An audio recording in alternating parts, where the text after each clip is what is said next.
journaliste Dakar Matin. Abdoulaye Tall mu bokk ci avocat wu Ousmane Sonko yi mu am benn information bu bees est-ce que mën nga ñu xamal lan mooy information bu bees boobule.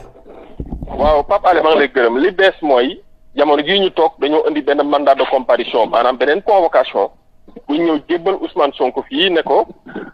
doyen des juges d'instruction maanaam le monsieur Samba Sall bi yor dossier bu nekk premier cabinet d'instruction daf kaa soxla tey jii à 17h loolu mooy xibaar bi ñu jot may fàttali ne Ousmane Sonko mandat de comparution bu ñu ko joxee mooy dafa war a comparaître libre maanaam moom boppam comme ni muy jotee convocation mandat de comparution du mandat d'amener mandat de comparution convocation simple la Ousmane Sonko mandat de comparution la jot te jamono jii mu ngi ciy loxo yoon kon moomul boppam kon mandat boobu tey jii war nañoo laajte lan moo tax mu ñëw benn ñaareel ba mooy Ousmane Sonko ba xibaar bi ñu mujjee jot amul dossier premier cabinet amul benn dossier bu ko concerné premier cabinet kon lan moo tax juge premier cabinet di ko jox dossier xanaa dañ ñoo bëgg a xamal foofu ne soit le dossier bi nekkoon 8e cabinet lañ ko dañ kaa jox jëlee si loxo juge bi jox ko premier cabinet wala dañ koy jéem a forcer di ko jéem a xeex di ko jaay doole pour jéem kaa dugal ci dossier boo xam ne yoonam nekku ci maanaam dossier bi nga xam ne ay militants am lañ ko jàppee te mu nekk appel à l'insurrection bi ñu wax ne moom lañ toppee ay militants am ba pare visé wala x di ko jéem a xoxatal je pense que ñaar yooyu ak bu ci mënti am rek gis ngeen ni ay droit am ñu ngi koy commencé violer te loolu c'est scandaleux en tout cas li ñuy wax daal ab Pape Alé mooy xibaar bi ñu jot mooy jamono jii ci benn dossier bu ñu ko montoon complot lañ commencé woon ñett saa bi ñuy wax nii ñu ngi koy arrêté démb notifié que garde à vue pour participation à une manifestation non autorisée ak trouble à l'ordre public muy beneen dossier tey ñi ba ñu waxee ni am na beneen dossier bu nekk premier cabinet kon moom ubbil nañ ko ñetti dossier te loolu nag dafay waree ne nag en réalité bi Ousmane Sonko di wax depuis le début moo am ci tentative de liquidation lañ nekk te ubbil nañ ci ay dossier pour jël paaka teg ci potam te loolu tey duñ ko nangu ëllëg Sénégal duñ ko nangu tey Sénégal duñ ko nangu ëllëg. mais lan lañ koy reprocher ci dossier boobu lan lañ ci ko ci wax. loolu la ñëpp di laaj ñun ñi sax xamuñu ko ci loolu la ñëpp di laaj parce que dama ne la mandat xam nga mandat de comparution wala convocation kenn du ci def li ñu lay reproché wala li ñu lay toppee jamono ji li ñu jaaxal mooy fiñ ko fekk fi nga xam ne fi mu nekkal moom moomatul boppam moom yoratul liberté ñu ñëw taxaw di ko jox mandat de comparution ko koy jox dañ koy jox ko léegi këram dañ koy jox ko nekk ci liggéeyu taayam wala koo xam ne mu ngi moom boppam mu ngi ci restaurant boo ko nekk mais koo xam ne mu ngi ci loxo yor nga ñëw taxaw di ko jox mandat de comparution loolu tey na xel moo bëgg Sénégal ak témoin bii am na lu ñuy préparé am na lu ñu nar te loolu duñ ko nangu tey duñ ko nangu ëllëg Ousmane Sonko incha allah complot bi gars yi nekk ne duñ ci waññi ginnaaw ñu dinañ leen wan ni complot bi ngeen ci waññi ginnaaw parce que Ousmane Sonko mil tawul lii may lancer un appel nag kilifa diine yi nañ ci wax kilifa aada yi nañ wax dégg naa léegi ñu ni ñeenti nit génne nañ àdduna ci mbir mi ñaar génne nañ àdduna ci Casamance yeneen ñaari nit génne nañ àdduna Dakar loolu nag buñ ci jugul àddu ci réew mi fi mu jëm lëndëm na trop les lendemains du Sénégal sont sombres nañ ci jug wax lii wóorul tey wóorul ëllëg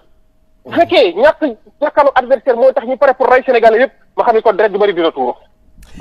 Juste un petit résumé, maître. Quelle est la situation au plan judiciaire pour votre client Ousmane Sonko? Oui, monsieur Pagna, dernière nouvelle, nous venons d'apprendre que Ousmane Sonko vient de recevoir un mandat de comparution venant du juge du premier cabinet d'instruction. Et ça nous a surpris parce que en réalité, Ousmane Sonko n'est en rien concerné par une procédure qui serait pendante devant le premier cabinet d'instruction. Ousmane Sonko, la seule procédure et pour laquelle il a reçu une convocation, c'est la procédure qui est pendante au niveau du 8e cabinet d'instruction. Maintenant, soit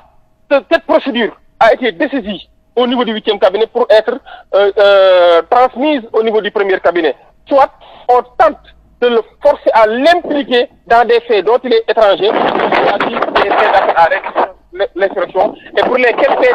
ces militants ont été accusés à tort et inculpés et placés sous mandat de dépôt. Même si tel est le cas, je pense qu'ils sont dans une dynamique quand même de violer manifestement la loi, de faire du forcing, de encore ouvrir des dossiers inutilement,